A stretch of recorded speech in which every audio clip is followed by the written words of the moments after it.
बिस्मिल्लाहिर्रहमानिर्रहीम। जो टॉपिक है नाइन्थ केमिस्ट्री का कोवलेंट बॉन्ड। इससे पहले हमने आयनिक बॉन्ड को डिटेल में डिस्कस किया था, तो सिंपल ये पढ़ाने से पहले थोड़ा सा रिवाइज कर लेते हैं। एटम जो है वो केमिकल बॉन्ड क्यों बनाते हैं। मैंने आपको सिंपल बताया था कि एटम, कोई भी एटम है वो स्टेबल होना चाहते हैं। तो स्टेबल कब होंगे? जब उनका ऑक्टेट कंप्लीट होगा। जितने भी एटम्स हैं नोबल गैसेस को छोड़ के पीरियोडिक टेबल में उनका ऑक्टेट कंप्लीट नहीं है। तो कोई भी एटम जो है वो स्टेबल होना चाहता है। स्टेबल कब होगा? जब उसका ऑक्टेट कंप्लीट होगा। और हाइड्रोजन और हीलियम के केस में हाइड्रोजन जो है वो स्टेबल कब होगा? जब उसका डुप्लेट कंप्लीट होगा। ऑक्टेट का मतलब ये होता है कि किसी भी एटम के वैलेंस शेल में आखिरी शेल में 8 इलेक्ट्रॉन का होना। तो अगर उसके आखिरी शेल में 8 इलेक्ट्रॉन है तो इट्स मीन कि उसका ऑक्टेट कंप्लीट है। और हाइड्रोजन के केस में डुप्लेट उसका कंप्लीट कब होगा? हाइड्रोजन एटम जो है उसके आखिरी शेल में 1 इलेक्ट्रॉन होता है। तो अगर उसके आखिरी शेल में 2 इलेक्ट्रॉन हो जाएं तो इसका मतलब ये है कि उसका डुप्लेट कंप्लीट हो गया है। तो बॉन्ड बनते क्यों हैं? एटम बॉन्ड क्यों बनाती हैं? तो मैंने आपको आयनिक बॉन्ड में डिटेल में बताया था कि एटम जो है वो स्टेबल होना चाहते हैं to attain stability. Stability gain करने के लिए एटम बॉन्ड बनाते हैं। स्टेबल कब होंगे?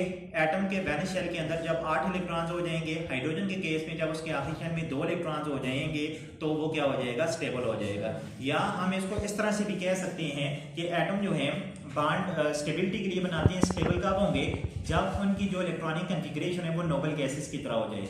नोबल गैसेस की तरह हो जाए इसका मतलब ये है कि एटम के आखिरी शेल में नोबल गैसेस जो हैं helium, neon, argon, krypton, xenon, तो उनके वैलेंस शेल के अंदर, उनके आउटर मोस्ट शेल के अंदर, उनके आखिरी शेल के अंदर 8 इलेक्ट्रॉन्स होती हैं। तो पीरियोडिक टेबल में जितने भी एटम्स हैं उनके आखिरी शेल में 8 इलेक्ट्रॉन्स नहीं है। तो वो अपनी जो इलेक्ट्रॉनिक कॉन्फ़िगरेशन है वो नोबल गैसेस की तरह करना चाहती हैं, यानी कि अपने आखिरी शेल में 8 इलेक्ट्रॉन्स करना चाहती हैं, यानी कि उनका ऑक्टेट कंप्लीट हो जाए। तो एटम जो है वो स्टेबिलिटी के लिए, स्टेबिलिटी गेन करने के लिए बॉन्ड्स बनाती हैं। तो इसमें एक बात मैंने आपको बताई थी कि आयनिक बॉन्ड में कि एटम जो है वो डिफरेंट तरह से अपनी स्टेबिलिटी गेन कर सकते हैं, यानी कि अपना ऑक्टेट जो है वो कंप्लीट कर सकते हैं। आयनिक बॉन्ड में आपको बताया था complete transfer of electron. Atom जो है वो कंप्लीट ट्रांसफर ऑफ इलेक्ट्रॉन उनमें होता है, मतलब कि गेन और लॉस से। एक एटम इलेक्ट्रॉन लूज करता है और एक एटम जो है वो इलेक्ट्रॉन गेन करता है। इस तरह से लूज और गेन क्यों करते हैं? स्टेबल होने के लिए, ताकि उनका ऑक्टेट जो है वो कंप्लीट हो जाए। तो इसको बोलते हैं कंप्लीट ट्रांसफर ऑफ इलेक्ट्रॉन। एक एटम के आखिरी शेल से इलेक्ट्रॉन जो है वो दूसरे एटम के आखिरी शेल में चला जाता है, तो इसको गेन एंड लॉस बोलते हैं। इस तरह से एटम जो है वो कंप्लीट ट्रांसफर ऑफ इलेक्ट्रॉन से स्टेबिलिटी जो है वो गेन कर सकते हैं।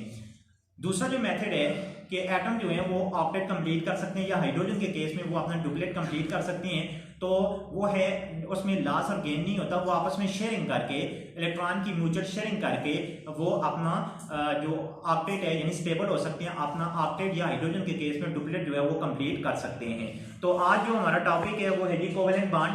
अब कोवेलेंट बॉन्ड क्या है? Covalent bond the chemical bond that is formed by the mutual sharing of electron between two atom. दो एटम के दरमियान म्यूचुअल शेयरिंग ऑफ इलेक्ट्रॉन से जो केमिकल बॉन्ड बनता है उसको बोलते हैं कोवेलेंट बॉन्ड। अब म्यूचुअल शेयरिंग का मतलब क्या होता है? म्यूचुअल शेयरिंग कहते हैं इक्वल बेसिस पे जो शेयरिंग हो रही होती है इलेक्ट्रॉन्स की।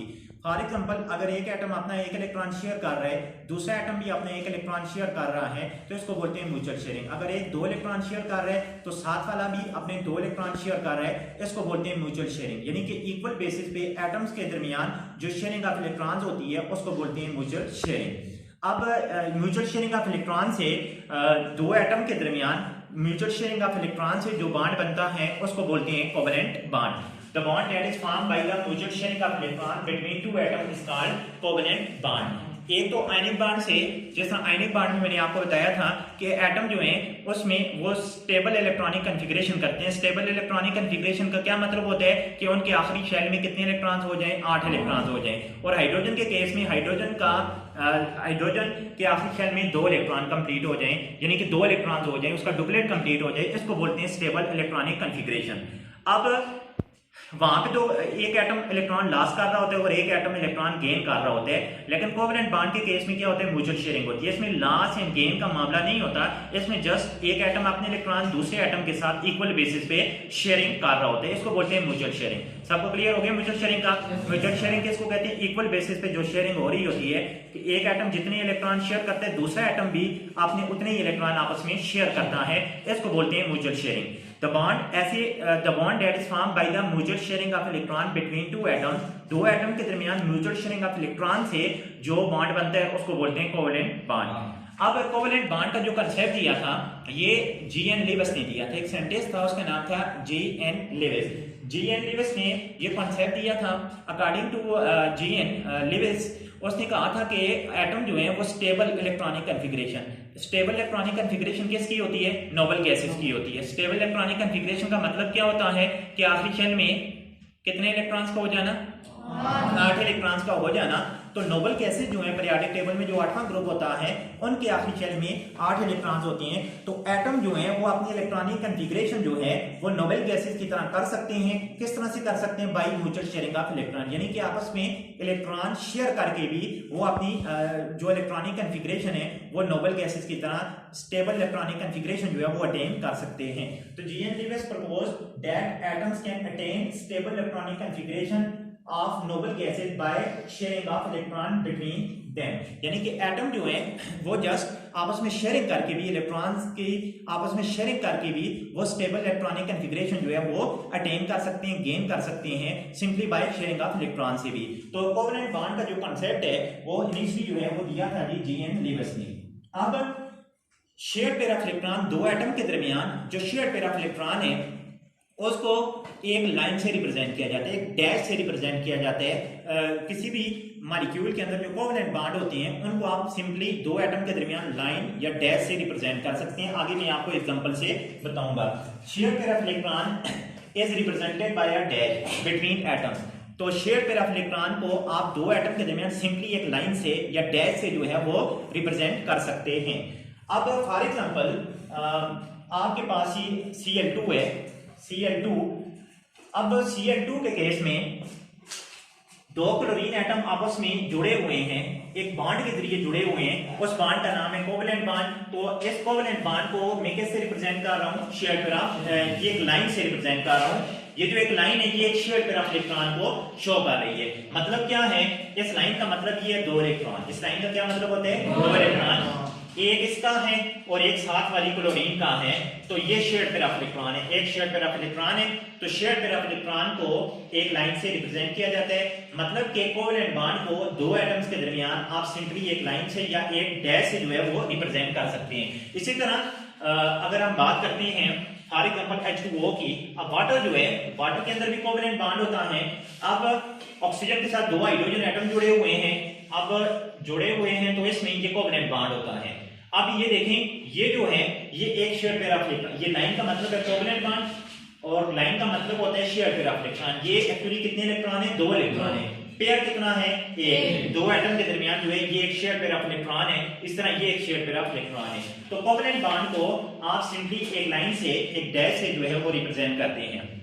तीसरी बात जी, शेयर्ड पेयर ऑफ इलेक्ट्रॉन जो होता है ये हमेशा दो एटम्स के दरमियान रहते हैं। जो शेयर्ड पेयर ऑफ इलेक्ट्रॉन दो एटम्स के दरमियान रहता है तो शेयर्ड पेयर ऑफ इलेक्ट्रॉन को, ऐसे शेयर्ड पेयर ऑफ इलेक्ट्रॉन को आप लोकलाइज्ड इलेक्ट्रॉन्स भी बोलते हैं। क्या बोलते हैं? Localised electron. Shared pair of electron remains between two atoms. Shared pair of electron जो है वो दो एटम्स के दरमियान रहता है तो शेयर्ड पेयर ऑफ इलेक्ट्रॉन को लोकलाइज्ड इलेक्ट्रॉन्स भी बोला जाता है। Shared pair of electrons are also known as shared pair of electrons. Shared pair of electrons remains between two atoms। Share pair of electron दो एटम्स के दरमियान जो है वो रहता है and are called localised electron. वो जो शेयर पेयर ऑफ इलेक्ट्रॉन होता है उनको, उन इलेक्ट्रॉन्स को हम बोलते हैं लोकलाइज्ड इलेक्ट्रॉन। तो share pair of electrons are also known as localised electron. Share pair of electrons are also known as localised electron.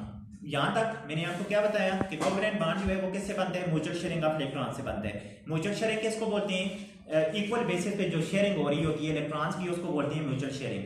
फिर भी कोवेलेंट बॉन्ड जो है उसको लाइन से रिप्रेजेंट किया जाता है, डैश से रिप्रेजेंट किया जाता है और शेयर्ड पेयर ऑफ इलेक्ट्रॉन को हम लोकलाइज्ड इलेक्ट्रॉन्स भी बोलते हैं।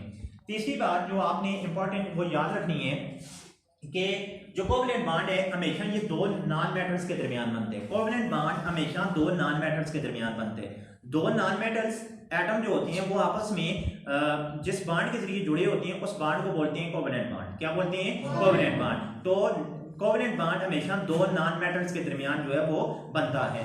जिस तरह आयनिक बॉन्ड में मैंने आपको क्या बताया था कि आयनिक बॉन्ड हमेशा एक मेटल और नॉन मेटल होती है, आयनिक बॉन्ड हमेशा मेटल और नॉन मेटल के दरमियान बनता है, लेकिन कोवलेंट बॉन्ड जो है वो हमेशा दो नॉन मेटल एटम्स होंगे उनके दरमियान बनेगा। जिस तरह अभी मैंने आपको एग्जांपल दी थी Cl2 की, अब क्लोरीन जो है वो क्या है, नॉन मेटल है, क्लोरीन नॉन मेटल है।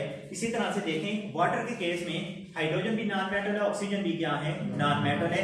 तो अब वाटर के अंदर जो है वो कौन सा बॉन्ड है, कोवलेंट बॉन्ड है। क्यों कोवलेंट बॉन्ड है, क्योंकि इसमें क्या है, नॉन मेटल्स हैं। तो नॉन मेटल्स अगर किसी मॉलिक्यूल में आपसे पूछा जाता है, नॉन मेटल्स अगर उस मॉलिक्यूल के अंदर सारी नॉन मेटल्स हैं, इट्स मीन कि वो जो एटम्स हैं आपस में कोवलेंट बॉन्ड के जरिए जुड़े हुए हैं। तो इसी तरह बहुत सी एग्जांपल्स हैं, आगे हम बहुत सी एग्जांपल्स को डिस्कस करेंगे। NH3 है, अमोनिया है। अब अमोनिया में नाइट्रोजन भी नॉन मेटल है, हाइड्रोजन भी क्या है, नॉन मेटल है। तो इसमें ये आपके पास कोवलेंट बॉन्ड होगा। आपसे जब पूछा जाता है कि अमोनिया में कौन सा बॉन्ड है, कोवलेंट बॉन्ड है। क्यों कोवलेंट बॉन्ड है, क्योंकि इसमें नाइट्रोजन भी नॉन मेटल है और हाइड्रोजन भी क्या है, नॉन मेटल है। तो कोवलेंट बॉन्ड हमेशा जो है वो दो नॉन मेटल्स के दरमियान बनता है। तीसरी बात, इलेक्ट्रोनेगेटिविटी डिफरेंस का जो कंडीशन है, कोवलेंट बॉन्ड जो है ऐसे दो नॉन मेटल्स के दरमियान बनेगा, ऐसे दो एटम्स के दरमियान कोवलेंट बॉन्ड बनेगा जिनमें इलेक्ट्रोनेगेटिविटी का जो डिफरेंस है वो होता है 1.7। इलेक्ट्रोनेगेटिविटी का डिफरेंस जो है वो 1.7 या इससे कम हो। कोवलेंट बॉन्ड ऐसे एटम्स के दरमियान बनेगा हमेशा जिनमें इलेक्ट्रोनेगेटिविटी का जो डिफरेंस है वो कितना होना चाहिए, 1.7 या उससे कम होना चाहिए, 1.7 या उससे कम होना चाहिए। तो कोवलेंट बॉन्ड नॉन मेटल्स के दरमियान बनता है और नॉन मेटल्स के दरमियान जो इलेक्ट्रोनेगेटिविटी का डिफरेंस है वो कितना होना चाहिए, वो कितना होता है 1.7 या उससे लेस। तो ये आपने माइंड में रखना है। तो ये थोड़ा सा ओवरऑल जो है कोवलेंट बॉन्ड का कॉन्सेप्ट था कि कोवलेंट बॉन्ड म्यूचुअल शेयरिंग से बनते हैं। जी.एन. रिवर्स ने जो है ये कॉन्सेप्ट दिया था कि एटम जो है वो stable electronic configuration, noble gases की तरह इलेक्ट्रॉनिक कन्फिगरेशन जो है वो गेन कर सकते हैं, अटेन कर सकते हैं by simply by mutual sharing of electron, यानी कि आपस में इलेक्ट्रॉन की शेयरिंग से भी वो स्टेबल इलेक्ट्रॉनिक कन्फिगरेशन जो है वो क्या कर सकते हैं, अटेन कर सकते हैं। तो यहाँ तक जो है जी ये कोवलेंट बॉन्ड है। कोवलेंट बॉन्ड में जो सबसे इंपॉर्टेंट चीज है, अगर कोई मॉलिक्यूल लिखा जाता है और आपसे पूछा जाता है कि इसमें आयनिक बॉन्ड है, ये कोवलेंट बॉन्ड है, तो कोवलेंट बॉन्ड के केस में जो एटम्स होते हैं वो सारे के सारे जो है वो क्या होती हैं, नॉन मेटल्स। लेकिन आयनिक बॉन्ड के केस में आयनिक बॉन्ड किसके दरमियान बनते हैं, एक मेटल होती है और एक नॉन मेटल होती है। तो आयनिक बॉन्ड मेटल और नॉन मेटल के दरमियान बनते हैं। लेकिन ये जो कोवलेंट बॉन्ड का कांसेप्ट है, जो कोवलेंट में आपको समझा रहा हूं कोवलेंट बॉन्ड, तो कोवलेंट बॉन्ड जो है वो हमेशा किसके दरमियान बनेगा, कोवलेंट बॉन्ड जो है वो हमेशा दो नॉन मेटल एटम्स के दरमियान जो है वो बनता है।